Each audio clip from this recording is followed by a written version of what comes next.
ਹੁਣ ਜਦੋਂ परमात्मा की हजूरी दे विच उहदे निजमां दे अनुसार जीवां दे चंगे माड़े कर्मां नूं वाचिया जांदा ते साहब कहंदे फिर उहदे चंगे माड़े कर्मां दे करके जीव दे चंगे माड़े कर्मां दे करके कोई परमात्मा दे नेड़े हो जांदा ते कोई परमात्मा तो दूर हो जांदा। करमी आपो अपनी, जीव अपने कीते हुए कर्मां दे अनुसार के नेड़ा कई जीव के दूर। कई जीव परमात्मा दे नेड़े हो जाते हैं तो कई जीव परमात्मा तो दूर हो जाते हैं। कईयां दी अकाल पुरख दे नाल नज़दीकी बन जाती, कईयां दी परमात्मा नालों दूरी बन जाती। कारण की आ? करमी आपो अपनी, अपने कर्मां दे अनुसार।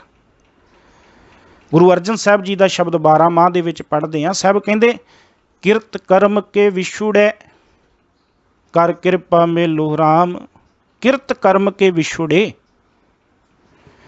भी असी किरत वास्ते जेड़े कर्म कीते ना, किरत लई जेड़े कर्म कीते, किरत लई कोई चंगे कर्म करदा। एक बंदा किरत वास्ते रिश्वत लै रहा,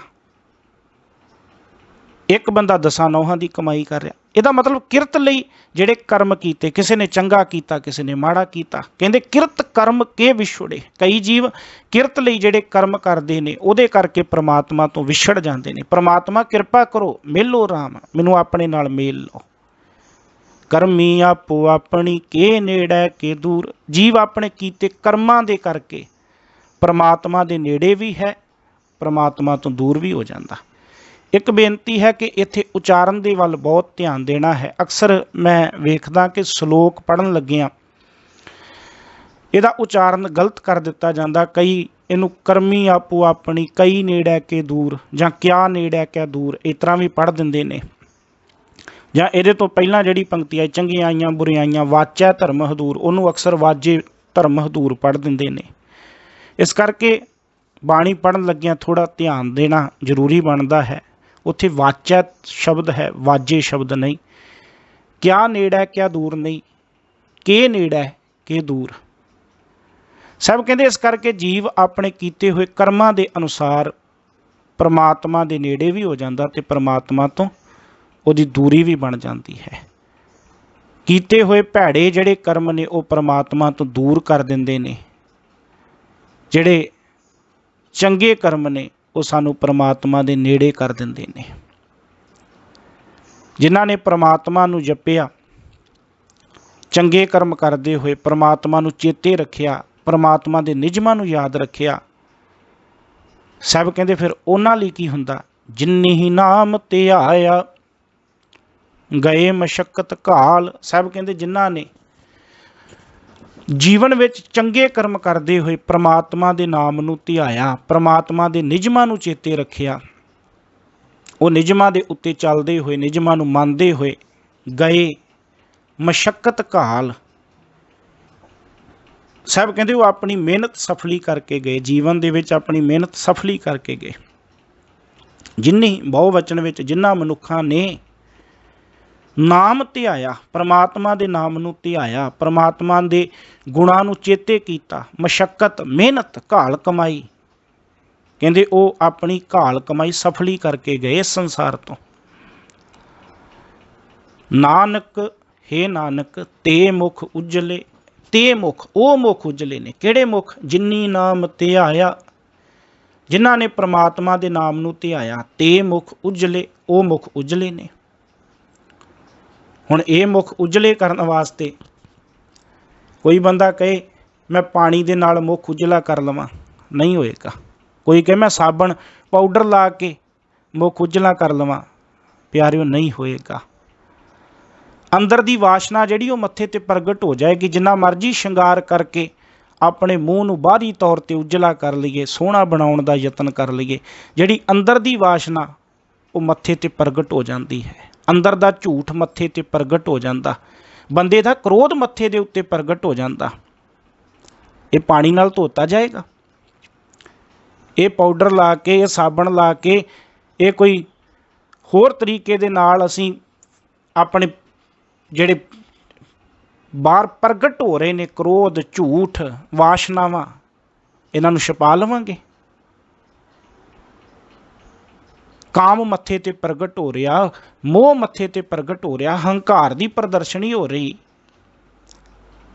ਕ੍ਰੋਧ ਦੱਸਦਾ ਨਹੀਂ ਆ ਮੱਥੇ ਤੋਂ, ਪਤਾ ਨਹੀਂ ਲੱਗਦਾ ਤਿਉੜੀਆਂ ਜਦੋਂ ਪਈਆਂ ਨੇ ਵੀ ਇਹ ਬੰਦੇ ਦੇ ਅੰਦਰ ਕ੍ਰੋਧ ਆ, ਇਹ ਗਰਸਿਆ ਹੋਇਆ ਕ੍ਰੋਧ ਦੇ ਨਾਲ। ਸਾਹਿਬ ਕਹਿੰਦੇ ਇਸ ਤਰੀਕੇ ਨਾਲ ਜਿਹੜਾ ਅਪਵਿੱਤਰ ਮੁਖੜਾ ਉਹ ਕਿਸੇ ਪਾਊਡਰ ਦੇ ਨਾਲ, ਕਿਸੇ ਕੈਮੀਕਲ ਦੇ ਨਾਲ, ਕਿਸੇ ਸਾਬਣ ਦੇ ਨਾਲ, ਪਾਣੀ ਦੇ ਨਾਲ ਪਵਿੱਤਰ ਨਹੀਂ ਹੋਣ ਵਾਲਾ।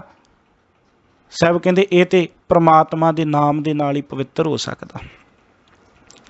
ਜਿਨਹੀ ਨਾਮ ਤੇ ਆਇਆ, ਜਿਨ੍ਹਾਂ ਨੇ ਨਾਮ ਤੇ ਆਇਆ, ਨਾਮ ਧਿਆ ਕੇ ਕੀ ਕੀਤਾ? ਪਰਮਾਤਮਾ ਦੇ ਗੁਣਾਂ ਨੂੰ ਚੇਤੇ ਕੀਤਾ, ਉਹਦੇ ਪਰਮਾਤਮਾ ਦੇ ਨਾਲ ਨੇੜਤਾ ਬਣਾਈ, ਅੰਦਰ ਦੀ ਜਿਹੜੀ ਮਲੀਨਤਾ ਸੀ, ਅੰਦਰ ਦੀ ਜਿਹੜੀ ਈਗੋ ਸੀ, ਉਹ ਅੰਦਰੋਂ ਖਤਮ ਕੀਤੀ। ਸਾਹਿਬ ਕਹਿੰਦੇ ਫਿਰ ਆਪਣੇ ਆਪ ਹੀ ਮੁਖ ਉਜਲਾ ਹੋ ਗਿਆ। ਤੇ ਮੁਖ ਉਜਲੇ, ਸਾਹਿਬ ਕਹਿੰਦੇ ਉਹਨਾਂ ਦਾ ਮੁਖ ਪਾਵਨ ਹੋ ਜਾਂਦਾ ਹੈ, ਉਹਨਾਂ ਦਾ ਮੁਖ ਉਜਲਾ ਹੋ ਜਾਂਦਾ ਹੈ, ਉਹਨਾਂ ਦੇ ਮੱਥੇ ਦੇ ਉੱਤੇ ਹਲੀਮੀ ਪ੍ਰਗਟ ਹੁੰਦੀ, ਉਹਨਾਂ ਦੇ ਮੱਥੇ ਉੱਤੇ ਸੱਚ ਪ੍ਰਗਟ ਹੁੰਦਾ, ਸੰਤੋਖ ਪ੍ਰਗਟ ਹੁੰਦਾ। ਸਾਹਿਬ ਦਾ ਬਚਨ ਪੜ੍ਹਦੇ ਆ ਨਾ, ਸਾਹਿਬ ਕਹਿੰਦੇ ਗੁਜੜਾ ਲੱਦਮ ਲਾਲ ਮੱਥੇ ਹੀ ਪ੍ਰਗਟ ਕੀਆ। ਕਹਿੰਦੇ ਜਿਹੜਾ ਗੁਪਤ ਤੌਰ ਤੇ ਵੀ ਲਾਲ ਲੱਭਿਆ ਹੋਏ ਨਾ, ਲਾਲ ਲੱਭਿਆ ਹੋਵੇ ਤੇ ਬੰਦਾ ਗੁਪਤ ਤੌਰ ਤੇ ਰੱਖੇ, ਉਹ ਪ੍ਰਗਟ ਹੋ ਹੀ ਜਾਂਦਾ ਇੱਕ ਦਿਨ। ਆ ਜਿਹੜਾ ਗੁਣਾਂ ਦਾ ਲਾਲ ਆ, ਸਾਹਿਬ ਕਹਿੰਦੇ ਮੱਥੇ ਤੇ ਪ੍ਰਗਟ ਹੋ ਹੀ ਜਾਂਦਾ।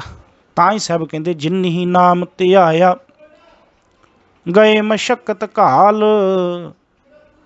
ਨਾਨਕ ਤੇ ਮੁਖ ਉਜਲੇ। ਹੇ ਨਾਨਕ ਉਹ ਮੁਖ ਉਜਲੇ ਨੇ। ਕੌਣ? ਮੈਂ ਫਿਰ ਬੇਨਤੀ ਕਰਾਂ, ਜਿਨਹੀ ਨਾਮ ਤੇ ਆਇਆ, ਜਿਨ੍ਹਾਂ ਨੇ ਪ੍ਰਮਾਤਮਾ ਦੇ ਨਾਮ ਨੂੰ ਧਿਆ ਕੇ ਆਪਣੇ ਜੀਵਨ ਵਿੱਚੋਂ ਕੂੜ ਦੀ ਪਾਲ ਨੂੰ ਢਾਹ ਕੇ ਮਾਇਆ ਦੇ ਬੰਧਨਾਂ ਤੋਂ ਆਪਣੇ ਜੀਵਨ ਨੂੰ ਮੁਕਤ ਕਰ ਲਿਆ।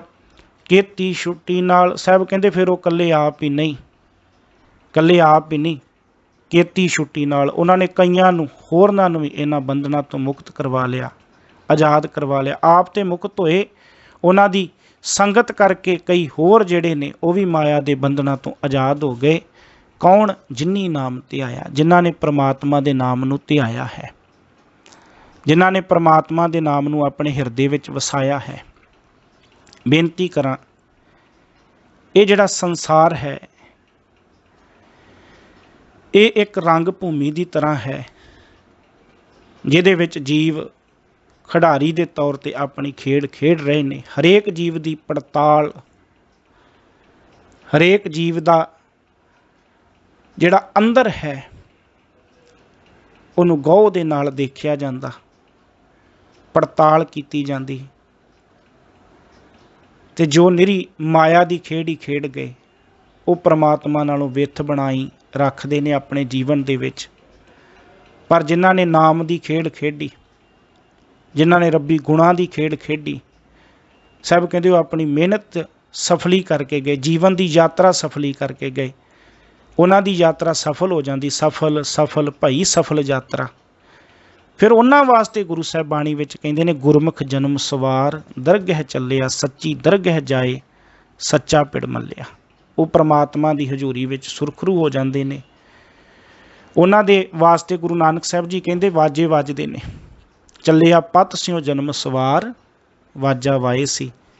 ਇਹ ਜਪਜੀ ਸਾਹਿਬ ਜੀ ਦੀ ਪਾਵਨ ਬਾਣੀ ਸਾਡੇ ਲਈ ਬਹੁਤ ਵੱਡਾ ਚਾਨਣ ਮੁਨਾਰਾ ਹੈ। ਰੋਜ਼ਾਨਾ ਦਾ ਨਿਤਨੇਮ ਹੈ ਸਾਡਾ, ਇਹ ਨਿਤਨੇਮ ਦੀ ਬਾਣੀ ਹੈ।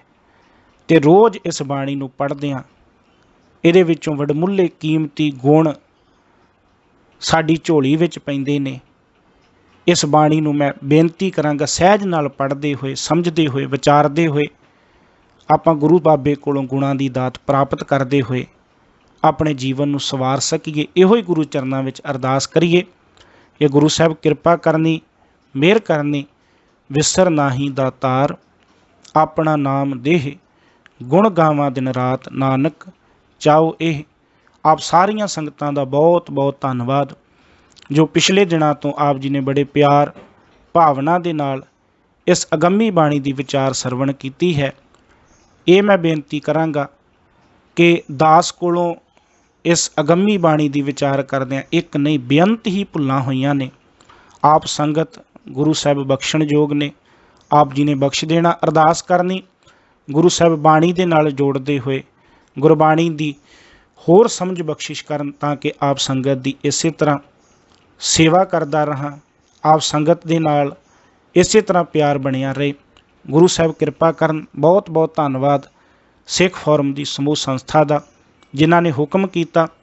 ਉਹਨਾਂ ਦੇ ਹੁਕਮ ਦੇ ਸਦਕਾ ਆਪ ਜੀ ਦੇ ਨਾਲ ਇਸ ਪਾਵਨ ਬਾਣੀ ਦੀ ਵਿਚਾਰ ਕਰ ਸਕਿਆ ਹਾਂ ਜੀ। ਫਿਰ ਮੈਂ ਆਪ ਸਾਰੀ ਸੰਗਤ ਨੂੰ ਜ਼ਰੂਰ ਇਹ ਬੇਨਤੀ ਕਰਾਂਗਾ ਕਿ ਇਹ ਜੋ ਵਿਚਾਰ ਆਪਾਂ ਪਿਛਲੇ ਦਿਨਾਂ ਤੋਂ ਨਿਰੰਤਰ ਕੀਤੀ ਹੈ, ਇਹਦੇ ਵਿੱਚ ਬੇਅੰਤ ਭੁੱਲਾਂ ਹੋਈਆਂ ਨੇ।